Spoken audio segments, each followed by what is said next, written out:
जय Sai Ram. Welcome to बंदे हैं हम साईं के। बाबा की कृपा से आज मैं आपको अपनी तरफ से एक छोटा सा मैसेज देना चाहती हूँ। हम ज़िंदगी में कभी कभी ऐसे पड़ाव पर होते हैं जहाँ हमें समझ में नहीं आता कि ये चीज़ अच्छा है या बुरा है, ये करने से फ़ायदा होगा या नुकसान होगा। कभी कभी हमें बाहर से भी बहुत प्रेशर मिलता है, दोस्तों की तरफ से, परिवार की तरफ से, कलीग्स की तरफ से, घर के बड़ों की तरफ से, और कभी कभी उन लोगों की तरफ से भी जो पलट कर कभी देखते नहीं हैं। लेकिन कभी कभी हम ऐसे सिचुएशन में बस नहीं होते हैं कि बस सारी तरफ से हो रहा है कि ये करो, वो करो, ऐसा करो, वैसा करो, और हमें समझ में नहीं आता है कि ये करना अच्छा होगा या बुरा होगा, सही होगा या गलत होगा। और जब भी आप ऐसे सिचुएशन में आ जाए ना, तो सबसे पहले तो हमें ये करना चाहिए कि हमें बाबा जी से कहना चाहिए कि बाबा मैं जो भी कर रहा हूँ तुम संभाल लेना। और उसके बाद भी एट दी एंड में भी अगर आपको कोई डिसीजन मेकिंग करना पड़े, ऐसे सिचुएशंस आते हैं कभी कभी कि हमें अपने नेचर के विपरीत होकर कुछ कुछ चीज़ों पे एक्ट करना पड़ता है, कभी कभी करना होता है, तो वहाँ हमें समझ में ही नहीं आता है कि भाई ये जो हो रहा है, ये जो मैं कर रहा हूँ, ये सही है या गलत है।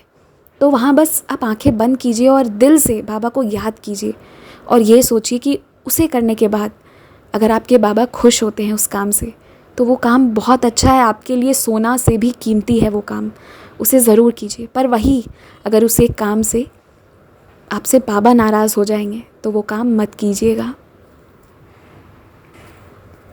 कभी भी किसी भी सिचुएशन में आए तो कुछ मत सोचिए।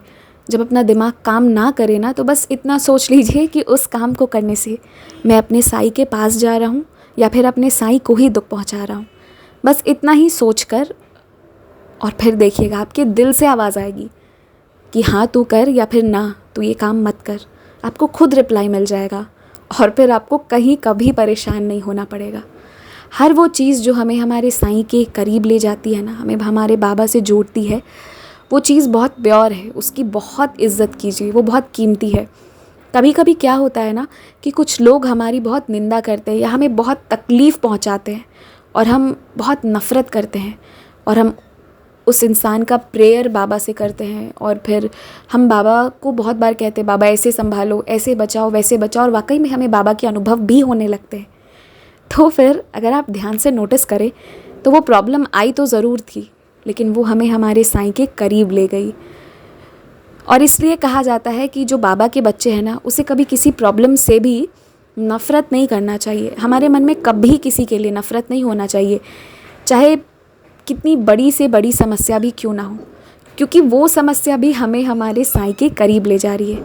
And anything and everything that takes you towards Baba is pure and पायस।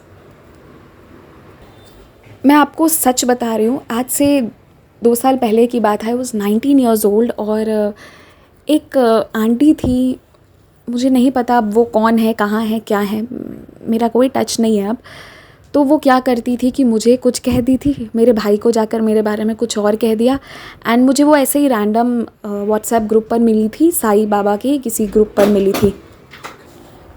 तो वो आंटी क्या करती थी कि उनके इस चीज़ के बाद मैं बहुत रोती थी और एक दिन उन्होंने कुछ इतना बुरा कह दिया था मेरे बारे में, मेरे कैरेक्टर पर, कि मैं फूट फूट कर रोने लगी। पर हाँ, मुझे ये नहीं था कि मैं 1 to 1 जाकर झगड़ा करूँ या कुछ भी। मैं उनके उस हरकत कह सकते हैं, उस चीज़ के बाद मैं बहुत रोई, बहुत फूट फूट कर। और एक दिन मैंने बाबा जी से कह दिया कि बाबा आपको पता है, अगर ऐसी होती है आपकी साई परिवार तो I don't want to be a part of your Sai family, so called Sai family. मैं बहुत नाराज़ हो गई थी बाबा से, बहुत रोई थी मैं एक दिन। और उसके बाद बाबा मुझे वहाँ से इस तरीके से बाहर निकाले ना, जो मैं आप लोगों को बता तक नहीं सकती। इतनी खूबसूरती से निकाला बाबा जी ने मुझे, और रैदर बाबा ने मुझे बताया कि वो तेरे साथ ही नहीं, ऐसा बहुत सारे लोगों के साथ कर चुकी है। तो अब जब मैंने उन्हें, उनका कहीं पर पिक्चर मुझे अभी रिसेंट में देखने को मिला, क्योंकि मेरी कोई बात नहीं होती थी, सब आउट ऑफ टच, क्यों वैसे लोगों से वैसे भी कौन बात करे। तो फिर मैं ये सोच रही थी, मुझे देखकर ना मैंने उन्हें उनके हाल पर छोड़ दिया। मैंने बस उस दिन ये सोचा कि अगर उस दिन मैं रोई, ये इन्होंने वो सब नहीं किया होता और बाबा ने मुझे उस तरीके से निकाला नहीं होता, तो आज जो मेरा बाबा पर विश्वास है ना, तो वो इतना दृढ़ नहीं होता। मुझे ये नहीं तब पता होता कि बाबा वैसे भी चीज़ों से, वैसे भी जगह से निकाल देते हैं। तो अब मुझे ना उनको लेकर मेरे मन में कोई नेगेटिविटी नहीं है, कुछ भी नहीं है, बिकॉज़ आई नो कि उन्होंने जो किया था वो बहुत गलत था। लेकिन हर वो चीज़ जो मेरे लाइफ में आई, चाहे वो अच्छी थी या बुरी थी, पर जिसने भी मुझे मेरे साईं से जोड़ा, तो वो मुझे फिर स्वीकार करना है, क्योंकि वो मुझे प्रैक्टिकल लाइफ में मेरे लिए अभिशाप बनकर आया था, पर अगर आप ध्यान से देखें तो वो मेरे लिए वरदान था। तो ये चीज़ ही हमारे साथ है कि हमारे साथ कई बार प्रॉब्लम्स आते हैं, कई बार ऐसे लोग मिलते हैं, कई बार ऐसे सिचुएशंस मिलेंगे जो आपको शायद अंदर से झकझोर कर भी रख देगा। लेकिन यकीन मानिए, आप बाबा से कहेंगे और बाद में जब वो चीज़ें कहीं उल्टा ही वजह बन जाती हैं आपके और बाबा के करीब आने पे, तो फिर उस चीज़ के लिए कभी भी मन में नेगेटिविटी या कुछ मत रखिएगा, उसे बाबा के चरणों पे छोड़ दीजिएगा।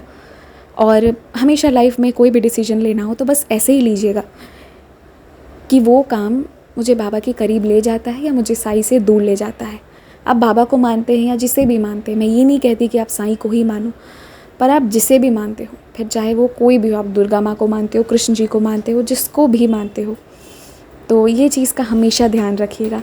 Anything means anything, any problem, any situation, any person, कोई भी हो सकता है जो आपको साईं के करीब ले जा रहा है। जिनके कभी कभी कुछ अच्छे लोग होते हैं जो आपको पकड़ कर बाबा के शरण में ले जाएंगे, और कुछ ऐसे लोग होते हैं जिनकी हरकतों से आप परेशान होकर इतना टूट चुके होते हो कि लगता है कि आप खुद ही सुसाइड कर ले, तो आप पूजा करने पर उतर जाते हो। तो एनीथिंग जो आपको भगवान जी के क्लोज़ ले जाता है, आपके भगवान जी के, वो आपके लिए आशीर्वाद है।